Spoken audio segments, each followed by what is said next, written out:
Hey y'all, good morning. Hope you're doing well today. So in today's message, we're going to be inspired by some little art cards that I actually bought many years ago. And they're from a website called bluechairblessing.com. And she's a Christian artist, and it's just really cool, all the different stuff she has. So I just encourage you to take a look at it if you're interested. But all of the cards share this message on the back. You are loved.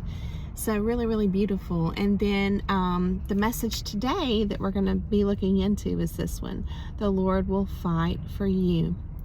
And so this is going to be pulling from Exodus chapter 14. And again, if you're new to my channel, I just hope that you can apply whatever lens that you prefer, that you like, to listen to the message through, right?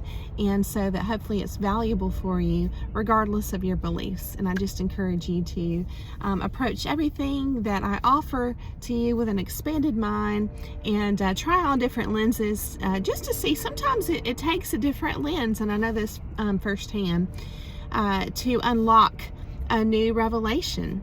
And so, sometimes our beliefs can be very restrictive in that manner. So again, I just, all are welcome to my channel, and I just encourage you to try on different lenses and hopefully get something of value from the message. So, all right. So yes, Exodus chapter 14, the Lord will fight for you. Okay.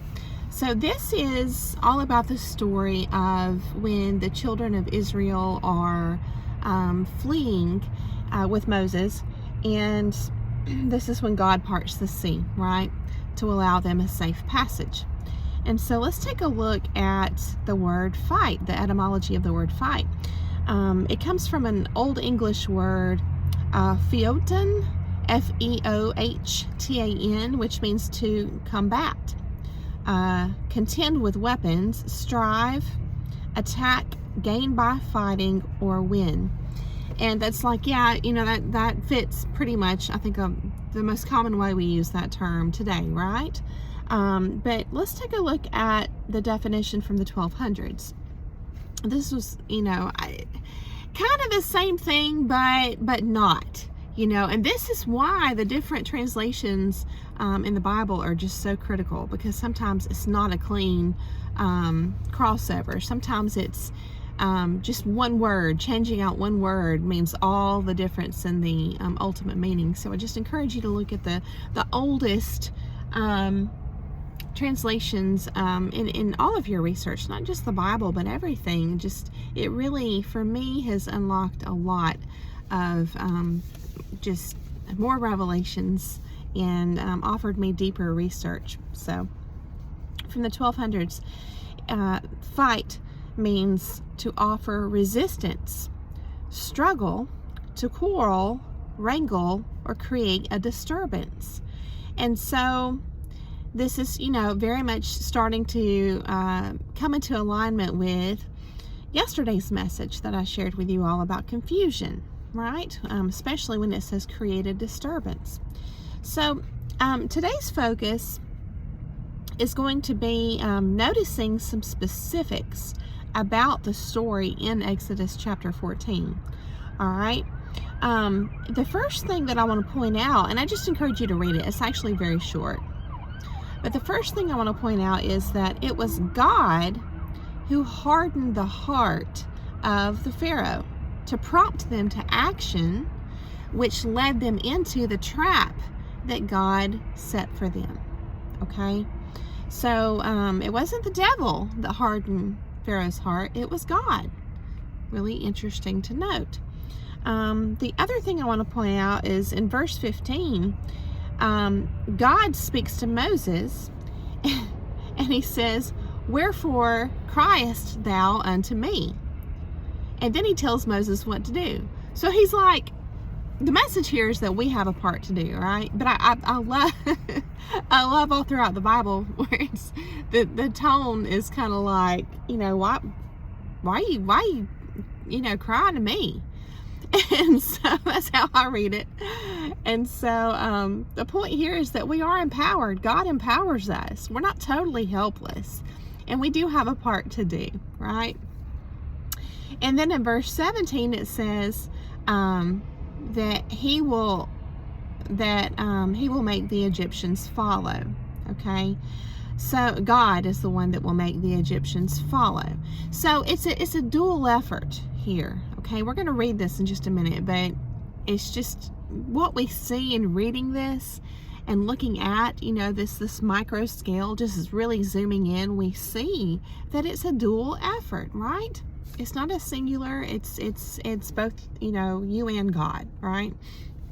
So, in examining the story, God hardens the heart of our enemies.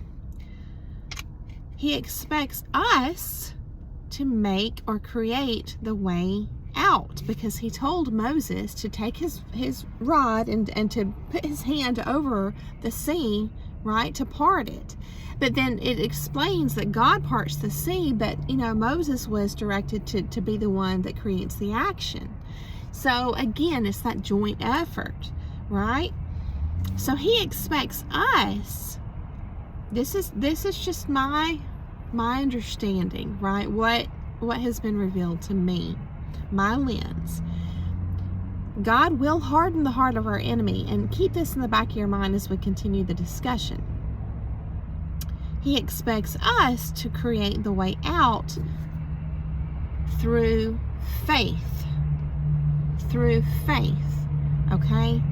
Again, in all of these fairy tales and folklore, myth stories and all this, the events and the characters are exaggerated for a reason, okay? And I'm not saying this is a fairy tale, it's not true or anything like that, but I'm just taking this moment to point that out as well. Any kind of stories that have a big life lesson, the events and all the characters, they're all amplified, they're all larger than life, to make a point. And so, in this example, in this particular story that we're looking at, the sea is parted. That's huge. That's a really big deal. And so I think that faith is certainly a huge element that plays a part in, first of all, there's a conversation going on too between Moses and God, see? So there has to be this relationship. There has to be this receptivity. Is that even a word? I think it is. between us and the higher power, right? There has to be this open communication and this desire to want answers, right? But then God's going to be, don't be surprised when the message placed on you is like, why are you crying to me? Just do it. And yet you're thinking, how am I going to do this? Well, think about Moses in this moment. Faith is definitely an essential element. That's my point here. So, and like I was saying in all these stories, how everything is exaggerated.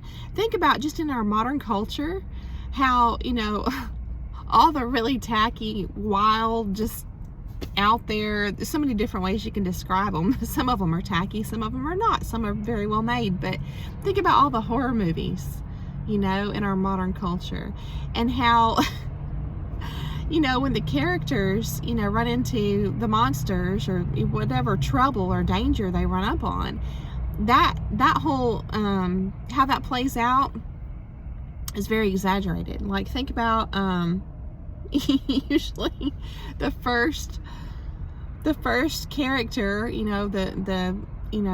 usually it's like the friend that's, not the sharpest or whatever, but there's always someone in these movies that hesitates when the danger's there, and they're not sure, like, if they should stay or should they go, where should they go. It's like there's this huge hesitation, and then what happens?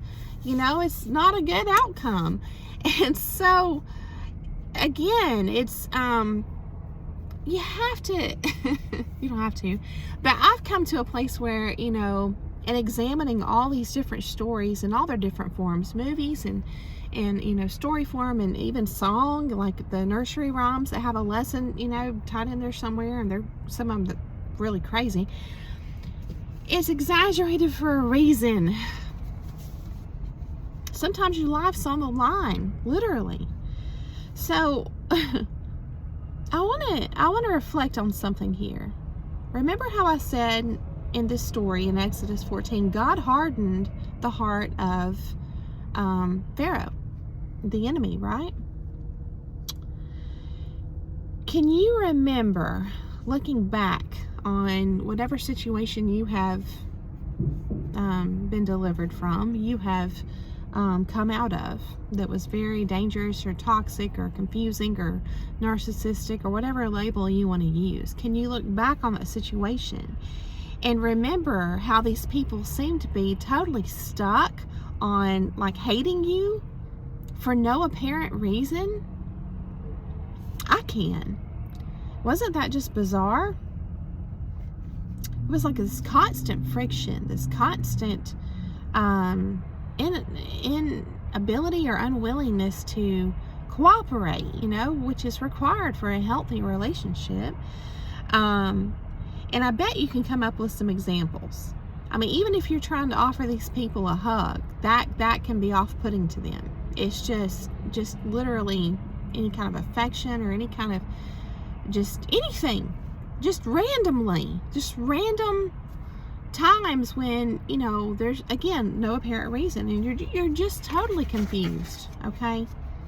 My question to you is this: how did you respond in those times when it just was very apparent? Maybe there was always this constant undertone of agitation with these people, which is very common. But there may have been, particular moments where they just truly seemed to hate you and you didn't understand why. My question is, how did you respond? Did you beg for an explanation?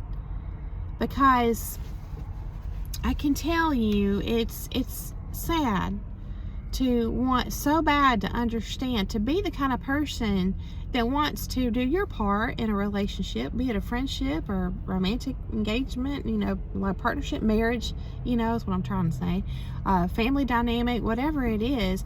When you're the kind of person that wants to be like, hey, what'd I do wrong? Let's talk about it, whatever. When this person stonewalls and they refuse to even talk to you at all, or there's so many different things they do, it's hard. It's hard, and, it can, depending on, I guess your emotions at the time and the situation, you can wind up just begging to know, like, what's the deal? So if you ever did that, did you notice the more you tried to get them to engage in conversation and explain, like, where their mind and heart was, did you notice them kind of getting more smug? And in their smugness, you might say, did you notice this little glimmer of satisfaction coming from them? Because I have noticed this. If you think back on different things you experienced, just for learning purposes, not to ruminate and get emotionally caught up in stuff again. That's not what I'm talking about. But I'm talking about just for learning purposes. If you've reached a certain point in your healing, you can do that. You can look back just logically and remain detached emotionally. That's good. But if you think back through these times that come to mind, through the lens of satisfaction, I bet you can identify it now. Because in those moments that you're remembering, it's like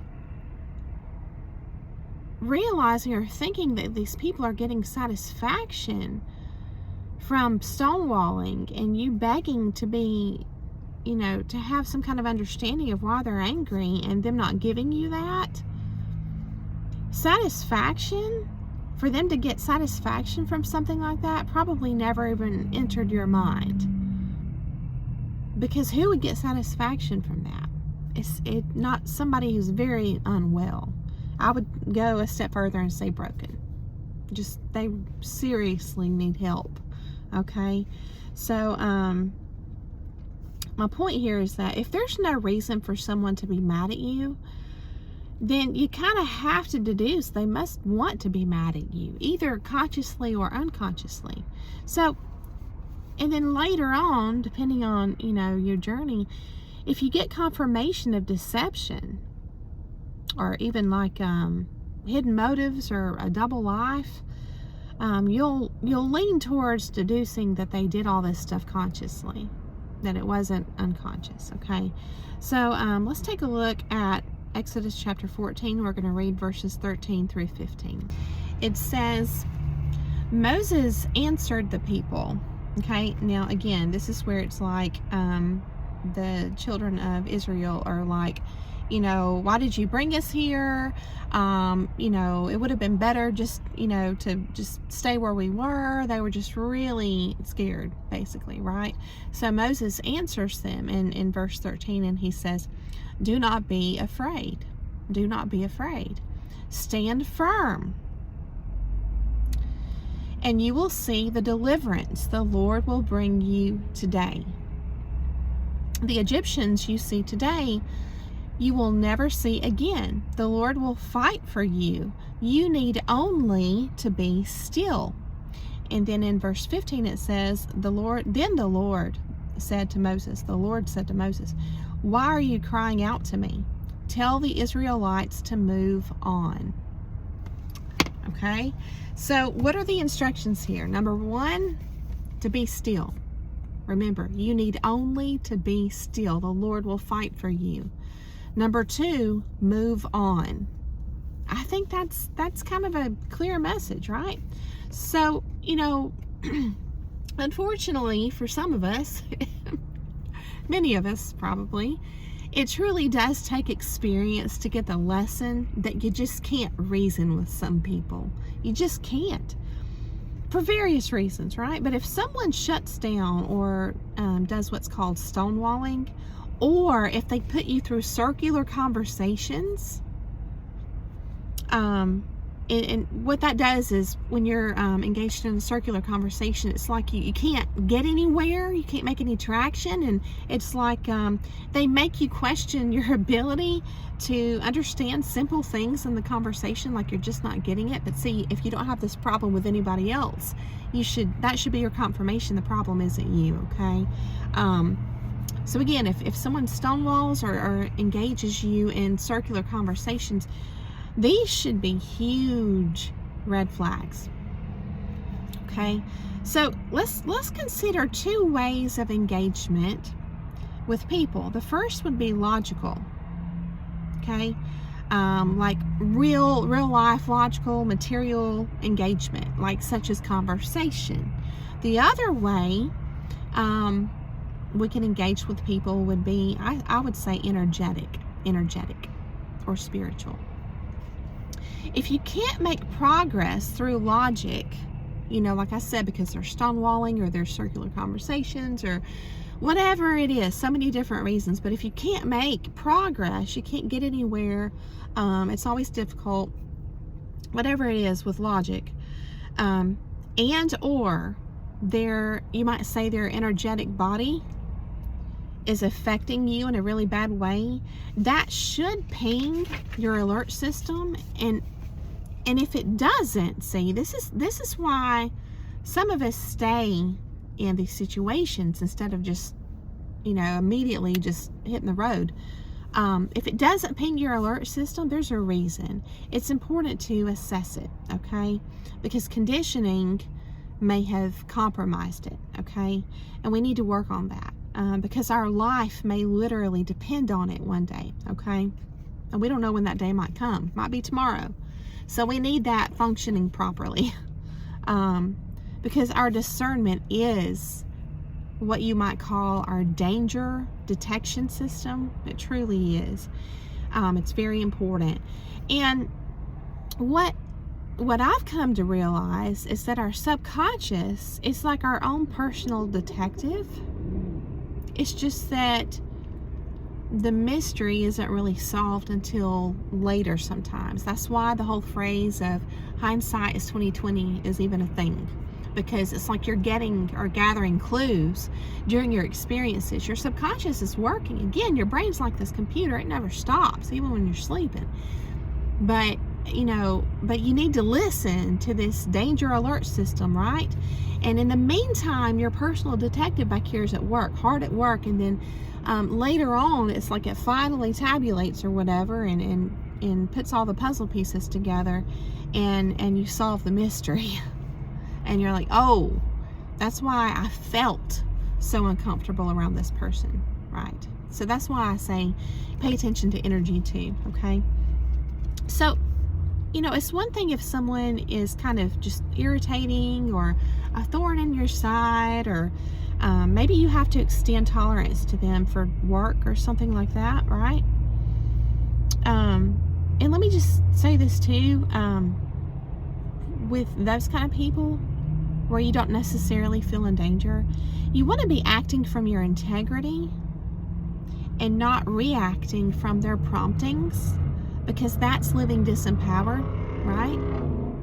But that's one thing, because there's always going to be people who you just don't jive with, you just don't. But please never again gamble with a truly broken person who may be covertly dangerous. I just encourage you to give the whole situation to God and live in peace. Live in peace. So, again, you're never alone. The Lord will fight for you. So, remember, just ask, right? There's even a verse that says you have not because you ask not. So, even in my prayer, I'll just share with you all, I've that has transformed too, with everything I've been through, because I became conscious of, even though my heart, and I know God knows this, even though my heart was in the right place, in my prayer life, I became conscious of the fact that when I was asking for certain things, that really mattered to me, I wasn't actually asking. I was positioning it like, please do this and please do that, and it was almost kind of like demanding. It wasn't from that kind of place in my heart, but it was like, yeah. So, just it's all about, awareness, becoming aware of yourself in so many different ways, and learning and growing, from that awareness. And just make sure that you understand the importance of becoming as aware as you can with regards to your discernment, because again, it truly is life-saving. So I hope you enjoyed the message today. I thank you so much for coming along to hear it. I hope that you have a beautiful day, and I'll see you again very soon.